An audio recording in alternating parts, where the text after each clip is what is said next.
भाषण ना दें, लोगों को शांत करें, ये नेता का फर्ज होता है। लेकिन नेता क्या हो गए हैं, ये दलाल पैदा हो गए हैं जो अपने वोट बैंक के लिए और एक बहन जी के समकक्ष आगे नेता खड़ा हो गया है, दलित राजनीति करता है, उच्च जाति के लोगों को उसने उल जलूल शब्द बोले हैं। मेरा यहाँ नाम लेना उसका उचित नहीं, क्योंकि मैं उसको इतना वक्त नहीं देता, उसका इतना महत्व नहीं देता। मैं अपने साथियों से अपील करूंगा कि उसके भड़काऊ बयानों पर ध्यान ना दें, क्योंकि आप ध्यान देंगे तो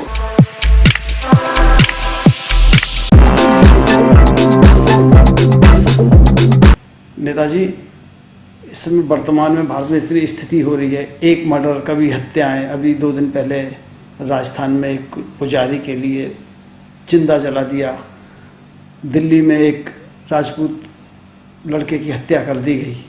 ये क्या हो रहा है, इस विषय में आप क्या कहना चाहते हैं, क्या है स्थिति है इस विषय? देखिए, दिल्ली में जो ये हुआ है राहुल के साथ जी, ये बहुत गलत हुआ है और मैं अपने सभी साथियों से अपील करूंगा कि इसे जातिगत रूप में ना लें।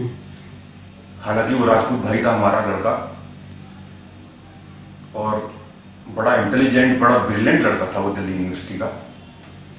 जिन उपद्रवी तत्वों ने माहौल खराब करने के लिए उसको पकड़ के ले गए, फिर उसकी पूरी तरीके से इतनी पिटाई की, हॉस्पिटल में जाकर उसने दम तोड़ दिया। उसकी मैं निंदा न करता हूँ, भर्त्सना करता हूँ, आलोचना करता हूँ और दिल्ली पुलिस सेंट्रल गवर्नमेंट के अंडर आती है।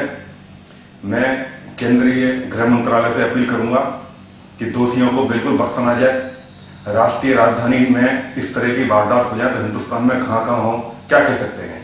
बहुत गलत हुआ है। अगर वो दोनों प्रेम करते भी थे, आपस में अपने मन से दोनों का वार्तालाप चलता था, मिलते जुलते थे, तो उसमें कोई बुराई नहीं है। ये समाज को पुरानी कुरीतियों से बचना चाहिए, पुराने चीज़ों से थोड़ा सा अपने को, ये मतलब नहीं है, थोड़ा समझा सकते हैं, उससे कुछ बोल सकते हैं। ये थोड़ी मार मार के आप जिंदा उसकी जान ले लोगे। अभी 2 दिन पहले एक और घटना है, राजस्थान में पुजारी जिसको जिंदा जला दिया गया, रास्ते में उसकी मृत्यु हो गई। ये इस तरह से हो रहे, क्या मानसिकता है लोग, क्या ये राजनीति है या कोई किसकी ये सब हो रहा है, इसका क्या कारण? राजनीति बाद में बना लेते हैं नेता। ये बड़ा गरीब, असहाय, बुजुर्ग पुजारी भगवान का था, पूजा अर्चना करता था, थोड़ी सी जमीन उसे दी हुई थी, पहाड़ी काट के थोड़ा विस्तार करके वहाँ वो उपज जो भी था अपना जीवन यापन करता था। वहाँ के हरामियों ने, उपद्रवियों ने, हुड़दंगियों ने, दलालों ने, छुटभइयों ने, लफंगों ने उसके साथ इतना बुरा व्यवहार किया है कि महाराष्ट्र में पहले वो प्रोग्राम चला था, उसका कुछ नहीं हुआ। बीच में मैं एक सवाल और कर रहा हूँ बीच में जी, उत्तर प्रदेश के हाथरस जिले में एक अनेक संगठन उपद करने, लेकिन राजस्थान में इतनी बड़ी घटना होने के बाद भी कोई आगे नहीं आया। क्या कारण है? ये क्या राजनीति कहेंगे, इसको क्या कहेंगे? एक उधर जातीय यदि हमारे देश में जातीय धर्म का सबसे पहले मामला चलता है, वहाँ एक लड़की की हत्या हो जाती है, दलित का करने के बाद अनेक राजनीतिक दल गए वहाँ पर, मीडिया भी पहुंची, सब ने इधर राजस्थान में हुआ। वैसे क्या कहेंगे इस विषय में, राजस्थान वाले विषय में ये क्या है? नहीं, राजस्थान में जाके तो वहाँ बलरामपुर में भी ये बहन भाई नहीं गए, इनको वहां देखना था। यहाँ जाके देखें कि इनकी नाक के नीचे क्या हो रहा है, अशोक गहलोत क्या कर रहे हैं, उसमें कोई काम वो नहीं है।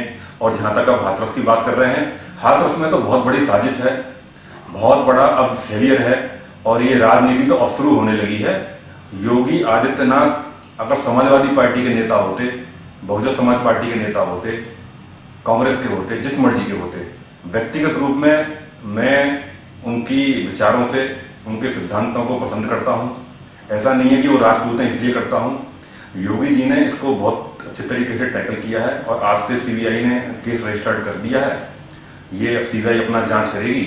उसमें बहुत बड़ी साजिश है। नक्सली महिला को बड़ी बड़ी बात करते हैं ये न्यूज चैनल वाले, मैंने एबीपी को आज तक कर रहे हैं, इनको ये भी नहीं पता किया गया कि नक्सली बात कर रही है। उसका चेहरा भी देखने की एक बार उन्होंने कोशिश नहीं की।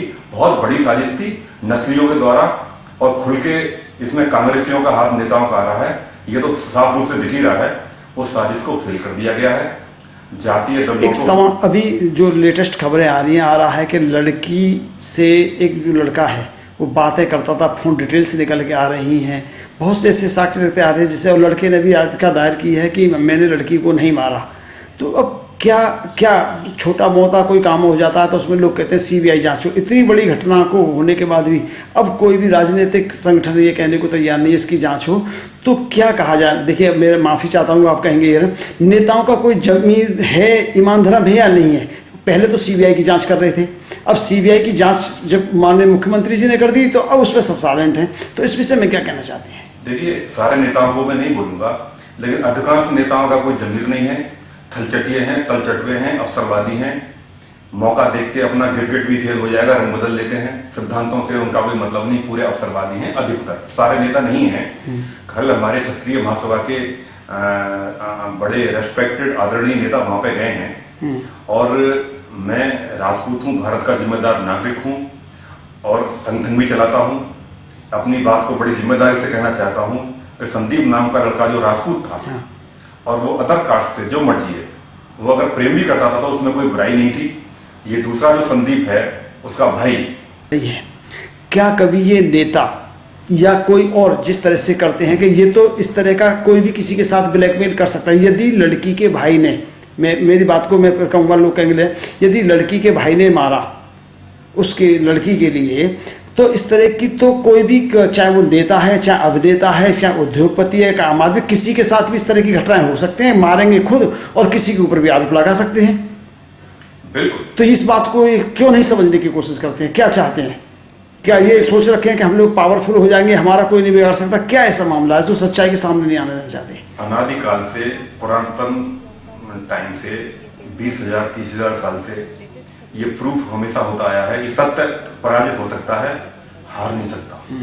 सत्य कभी हारा नहीं है, परेशानों से आप कर सकते हैं, सच्चाई निकल के सामने आएगी। जाय प्रभु दारुण दुख देही, ताकि मत पहले हर ले। तो प्रभु क्या है? जिसको संकटों में डालता है ना, उसकी मति को हर लेता है। अनेक ऐसे उदाहरण देखने को मिल जाएंगे कि गरीब वर्ग या आम परिवार से कोई यदि आपस में अंतर जातीय प्यार मोहब्बत कर रहे होंगे तो उनको पंचायत हो जाती है, मार दिया जाता है। और जो लोग हाई लेवल में आते हैं उनके बच्चे आपस में प्रेम प्रसंग करते हैं, उनकी शादियां हो जाती हैं और उनको सुरक्षा मिल जाती है। ऐसा क्यों है? ये सत्य कह रहे हैं आप, ऐसा ही है। अमीरों कानून बदल जाता है, कानून बदल जाता है, कानून को अपने हिसाब से घुमा फिरा लेते हैं, उसमें इफ बट अगर मगर लेकिन परंतु किंतु लगा देते हैं। गरीब जो असहाय है उसकी बात को सुनने वाला नहीं होता। इनके पास एक से एक टॉप के वकील आ जाते हैं, गुमराह कर देते हैं, और ये बड़ी दोगली बातों करके, घुमा फिरा के करके अपने हिसाब से नहीं। मेरा अपना मैं तो अपना ये मानना करता हूँ कि ये पिछलों वाली बात नहीं हुई लोगों की, कि एक बड़े आदमी ने, मतलब चाहे वो उद्योगपति है, चाहे नेता है, चाहे अभिनेता, अंतरजातीय विवाह कर लेता है तो उसका हुक्का पानी नहीं छेकेंगे, उसको तो और शादियों में बुलाएंगे, फंक्शन में करेंगे, गिफ्ट भी देंगे। और उसी चीज़ को गरीब आदमी करता है, आम आदमी करता है तो उसके लिए समाज से छेक देते हैं। हमारा संगठन अंतरजातीय, अंतरधर्मीय, अंतरवर्गीय, अंतरपक्षीय जाति व्यवस्था को, जाति जो हिंदू ये बनाए थे ना, चार, क्षत्रिय, वैश्य, शूद्र, ब्राह्मण, ये कर्म के आधार पर थे। क्षत्रिय रक्षा करने का जिसका फर्ज है, दायित्व है, वो क्षत्रिय होता था। शूद्र सेवा करने का, सबको पता ही है। तो उस तरीके से था।